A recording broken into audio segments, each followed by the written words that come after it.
Film की शुरुआत होती है और हम एक लड़की को देखते हैं जो कि समुद्र में बहकर एक आइलैंड के किनारे पर आ गई थी। इस लड़की का नाम जेन होता है और इसके साथ इसका फ्रेंड ब्रेड भी यहाँ बहकर आ गया था। वो उसके पास जाकर उसे चेक करती है तो पता चलता है कि वो बुरी तरह से जख्मी था और कुछ ही देर में वो मारा जाता है। ये देखकर वो काफी परेशान हो जाती है और बाद में उसकी बॉडी को वहीं पर छोड़कर वो उस आइलैंड को सर्च करने लगती है, लेकिन इस आइलैंड पर कोई भी नहीं होता। यह पूरा आइलैंड सुनसान था, यानी कि यह लड़की यहाँ पर फंस चुकी थी। इसके बाद जब वो आइलैंड में अंदर जाती है तो उसे एक जगह पर एक बैग मिलता है जिसके अंदर उसे एक लेडीज का पर्स और कुछ बच्चों का सामान मिलता है। यहाँ उसे एक मेडिसिन भी मिलती है जिस पर बहुत पुरानी डेट लिखी हुई थी, जिससे जेन को समझ आता है कि बहुत सालों पहले शायद यहाँ कोई आया था। उसे इस सामान में माचिस भी मिलती है। उसे वो अपने पास रख लेती है और वापस समंदर के किनारे आती है। उसे वहां पर गिरा हुआ एक बड़ा सा खोखला पेड़ दिखता है। ये देखकर जेन को आइडिया आता है कि रात में वो अपनी सेफ्टी के लिए इससे सोने के लिए यूज कर सकती। खैर, अब यहाँ पर जेन अपनी पहली रात गुजारती है और सुबह होने पर उठकर वो देखती है कि समंदर के किनारे कई सारी मछलियां बहकर आ गई थी। उसमें एक छोटी शार्क भी थी जिसका आधा शरीर खाया हुआ था। वो यहाँ से अपने खाने के लिए कुछ मछलियां ले लेती है। तभी जेन की नजर एक जगह पर जाती है जहाँ पर कि 3 लोगों की कब्र थी। ये देखकर जेन अपने दोस्त के लिए भी एक कब्र खोदती है क्योंकि उसके दोस्त की बॉडी सड़ने लगी थी। खैर, अब अगले दिन जेन जब आइलैंड का चक्कर लगा रही होती है तो वो देखती है कि किसी ने उसके दोस्त की बॉडी को निकालकर आधा खा लिया है। ये देखकर जेन काफी घबरा जाती है। उसे कुछ समझ नहीं आता कि आखिर यह किसने किया होगा। उसे लगता है कि जरूर यह काम किसी जानवर का है जो कि इस आइलैंड पर रहता होगा। इसलिए वह एक लकड़ी को नुकीला करती है और अपने लिए एक हथियार बनाती है। इसके बाद वो आइलैंड के बाहर बैठकर उस जानवर का इंतजार करने लगती है। अब रात हो जाती है और अब जेन को नींद आने लगती है, लेकिन वह जानवर अभी तक यहाँ नहीं आया था। अब अगले दिन जेन की आंख खुलती है और वह समंदर में एक सूटकेस को देखती है। वो सूटकेस को लेने के बारे में सोचती है, इसलिए वो समंदर में जाकर उस सूटकेस को ले लेती है। तभी उसे नीचे कुछ महसूस होता है, इसलिए वो नीचे जाकर देखती है तो यहाँ पर उसे एक बड़ा सा होल दिखता है जिसे देखकर वह काफी हैरान हो जाती है। अब वो बाहर आकर उस सूटकेस को खोलकर देखती है। उसके अंदर उसे कुछ जूते और कुछ कपड़े मिलते हैं जिसे वो पहन लेती है। जब रात होती है तो जेन उस सामान को चेक करने लगती है और उसे उसमें कुछ फोटोज दिखते हैं। वो उन्हें देखने लगती है और समझ जाती है कि यहाँ पर कोई फैमिली छुट्टियां बिताने के लिए आई थी जिसमें एक कपल और उनके 2 बच्चे थे। तभी जेन के ऊपर से एक प्लेन गुजरता है। ये देखकर जेन अपनी फ्लेयर गन चलाती है, लेकिन इसका कोई फायदा नहीं होता क्योंकि तब तक वो प्लेन जा चुका था। जब फ्लेयर गन की वो बुलेट नीचे आ रही होती है तभी जेन देखती है कि उसकी परछाई में उसे कोई क्रिएचर दिखाई देता है। यह देखकर वह काफी घबरा जाती है और आइलैंड की तरफ भागने लगती है और एक जगह पर जाकर छिप जाती है। वो क्रिएचर यहाँ आकर जेन को ढूंढने लगता है। इससे जेन और भी डर जाती है और आज की रात इसी तरह से बीत जाती है। अब अगली सुबह जेन फिर से उन्हीं फोटोज को देख रही होती है और वह एक फोटो में 2 चमकती हुई आंखों को नोटिस करती है, जिससे वो समझ जाती है कि ये वही क्रिएचर है जिसे मैंने कल देखा था और शायद इसी ने इस फैमिली को मारा होगा। ये देखकर जेन और भी ज्यादा डर जाती है और अब वो किसी भी तरह से इस आइलैंड से निकलना चाहती थी। अब इसके बाद वो सूटकेस को खोलती है और उसमें अपनी लाइफ जैकेट डालती है ताकि उसके सहारे वो तैरकर यहाँ से बाहर निकल जाए। इसके बाद वो सूटकेस में बैठकर यहाँ से निकलने की कोशिश करती है, लेकिन वो सूटकेस पलट जाता है।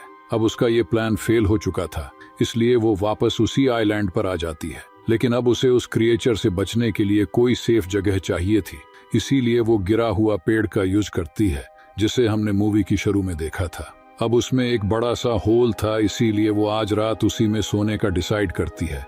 अब जब रात होती है तो वो क्रिएचर फिर से यहाँ आता है और उसे ये भी पता लग जाता है कि जेन उस पेड़ के होल में छिपी हुई है। इसीलिए वो क्रिएचर उस पेड़ को तोड़ने की कोशिश करता है, लेकिन वह ऐसा नहीं कर पाता और थक हार कर वापस चला जाता है।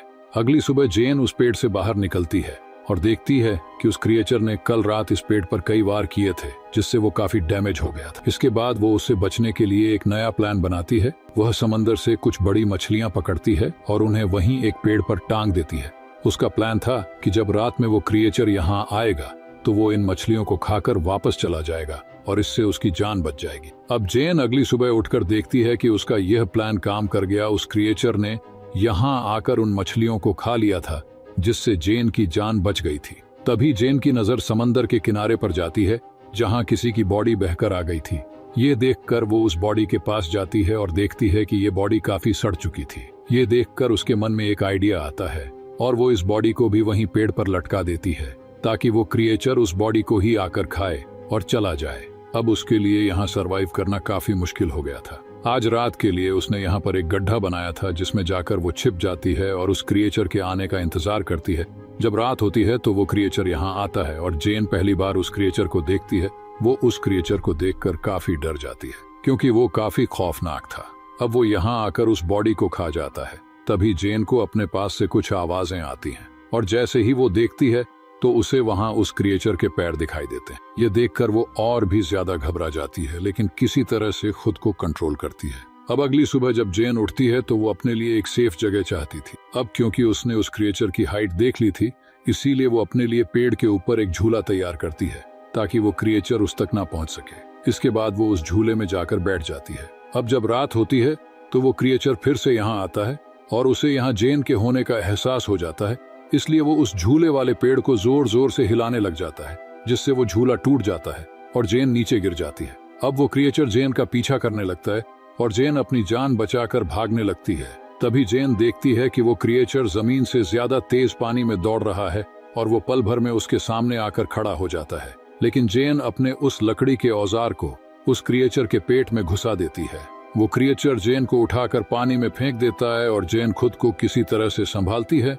जेन देखती है कि वो क्रिएचर यहाँ से जा चुका है और अब वो पानी से बाहर आ जाती है और वहीं एक पेड़ पर जाकर छिप जाती है। अगली सुबह जब जेन उठती है कि उसका पैर काफी जख्मी हो चुका था इसलिए वह खुद को साफ करने के लिए समंदर में जाती है। जब वो यहाँ नहा रही थी तभी उसकी नजर दूर एक राफ्ट पर जाती है जिसमें उसके दो दोस्त थे जो कि किसी तरह से सरवाइव करके यहाँ आ गए थे।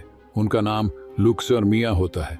इन्हें देखकर जेन काफी खुश होती है। अब ये जेन के पास आकर बैठ जाते हैं और जेन उन्हें खाने के लिए कुछ मछलियां देती है। वो यहाँ पर इन्हें उस क्रिएचर के बारे में बताती है। वो कहती है कि हमें जल्द से जल्द यहाँ से निकलना होगा क्योंकि मैं यहाँ पिछले 7 दिनों से फंसी हुई हूँ। लेकिन लुक्स और मिया उसकी बातों पर विश्वास नहीं करते। उन्हें लगता है ये झूठ बोल रही है। वो कहते हैं कि हम पिछले 5 दिनों से समंदर में भटक रहे थे और अब जाकर हमें ये आइलैंड मिला है। ये दोनों यहाँ से नहीं जाना चाहते थे। अब जेन उन्हें वो तस्वीरें भी दिखाती है जिनमें वो क्रिएचर साफ दिखाई दे रहा था लेकिन फिर भी वो दोनों यहाँ से नहीं जाना चाहते थे। जेन समझ जाती है कि ये उसकी बात नहीं मानेंगे। अब इसीलिए वो इनसे छिपकर इनकी राफ्ट लेकर यहाँ से भागने का प्लान बनाती है। वो उनकी राफ्ट लेकर यहाँ से निकलने की कोशिश करती है लेकिन वो दोनों इसे पकड़ लेते हैं। मिया जेन पर अटैक कर देती है जिससे वो बेहोश हो जाती है। जब उसकी आंख खुलती है तो वह खुद को बंधा हुआ पाती है और अब रात हो चुकी थी, इसीलिए वह लुक्स को मनाकर उसे खोलने के लिए कहती है लेकिन लुक्स और मिया उसकी कोई बात नहीं सुनते। इसके बाद मिया उस आइलैंड पर घूमने के लिए जाती है और लुक्स वहीं जेन के पास रुकता है। इधर जब मिया वॉक कर रही थी तो वह क्रिएचर पानी से निकलकर उस पर अटैक कर देता है। उसकी आवाज सुनकर लुक्स तुरंत वहां पर जाता है लेकिन वो क्रिएचर मिया को पानी में खींच कर ले जाता है और उसे मार देता है। ये देखकर लुक्स बहुत डर जाता है। वो डर कर एक पेड़ पर चढ़ जाता है। अब सुबह हो जाती है लेकिन लुक्स उस पेड़ से नीचे नहीं आता। अब उसे जेन की बात समझ आ चुकी थी। जेन उससे कहती है कि देखो वो क्रिएचर सिर्फ रात में आता है, वो दिन में बाहर नहीं निकलता। यह बात सुनकर लुकस पेड़ से नीचे आता है। अब जेन लुकस से कहती है कि हमें जल्द से जल्द इस आइलैंड से निकलना होगा।